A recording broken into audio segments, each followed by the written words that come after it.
जय माता दी दोस्तों, आप सबका बहुत बहुत स्वागत है मेरे YouTube चैनल में। आज के इस वीडियो में हम बात करेंगे कि द्रौपदी की वो कौन सी गलतियां थी जिसके कारण महाभारत का युद्ध लड़ा गया। तो चलिए वीडियो स्टार्ट करते हैं। महाभारत में द्रौपदी एक अहम किरदार है। द्रौपदी के जीवन और चरित्र को समझना बहुत ही कठिन है। उन्हें तो सिर्फ कृष्ण ही समझ सकते थे। द्रौपदी श्री कृष्ण की मित्र थी और मित्र ही मित्र को समझ सकता है। तो चलिए आज हम द्रौपदी की उन गलतियों को देखते हैं। सबसे पहला, स्वयंवर में कर्ण का अपमान करना। द्रौपदी कर्ण को चाहती थी, लेकिन जब उसे पता चला कि कर्ण तो सूत पुत्र है तो उसने अपना इरादा बदल लिया। उसने पहली बात तो यह कि कर्ण को स्वयंवर की प्रतियोगिता में भाग नहीं लेने दिया और दूसरा यह कि उसने कर्ण को बुरी तरह अपमानित किया। यदि वह ऐसा नहीं करती तो परिणाम कुछ और होता। हालांकि द्रौपदी के पिता ने द्रोणाचार्य की मृत्यु की प्रतिज्ञा ली थी और उनका वध अर्जुन के अलावा और कोई नहीं कर सकता था, इसलिए वे भी चाहते थे कि उनकी पुत्री का विवाह अर्जुन से ही हो। दूसरा, पांडव की पत्नी बनना स्वीकार करना। अर्जुन ने स्वयंवर की प्रतियोगिता को जीत लिया था, लेकिन किन्हीं भी परिस्थितियों में द्रौपदी यदि पांचों पांडवों की पत्नी बनना स्वीकार नहीं करती तो आज इतिहास कुछ और होता। द्रौपदी कुंती के कहने या स्वयंवर के बाद युधिष्ठिर और वेद व्यास जी के कहने पर पांचों से विवाह करना स्वीकार किया।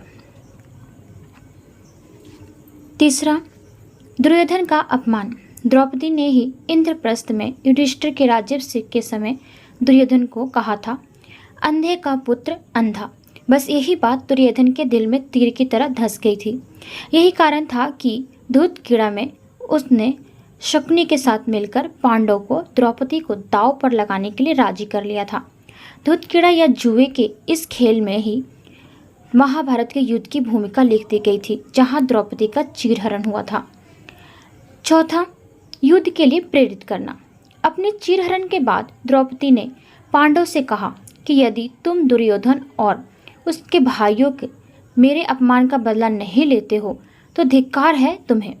द्रौपदी ने पांडव से कहा कि मेरे केश अब तक खुले रहेंगे जब तक कि दुर्योधन के खून से इन्हें धो नहीं लेती। उस समय द्रौपदी ने ऋतु स्नान नहीं किया। ऐसे में भीम ने कसम खाई कि मैं दुर्योधन की जांघ को गदा से तोड़ दूंगा और दुशासन की छाती को चीरकर उसका रक्त पान करूंगा। चीरहरण के दौरान कर्ण ने द्रौपदी को बचाने की जगह कहा, जो स्त्री 5 पतियों के साथ रह सकती है उसका क्या सम्मान। यह बात द्रौपदी को ठेस पहुंचा गई और वह हर समय अर्जुन को कर्ण से युद्ध करने के लिए उकसाती रहती। पांचवा, जयद्रथ की बुरी नज़र। जुए में अपना सब कुछ गवा देने के बाद जब पांडव वनवास की सजा काट रहे थे तब दुर्योधन के जीजा जयद्रथ की बुरी नज़र द्रौपदी पर पड़ी और उसने उसका हरण कर लिया। लेकिन ऐन वक्त पर पांडव आ गए और उसे बचा लिया।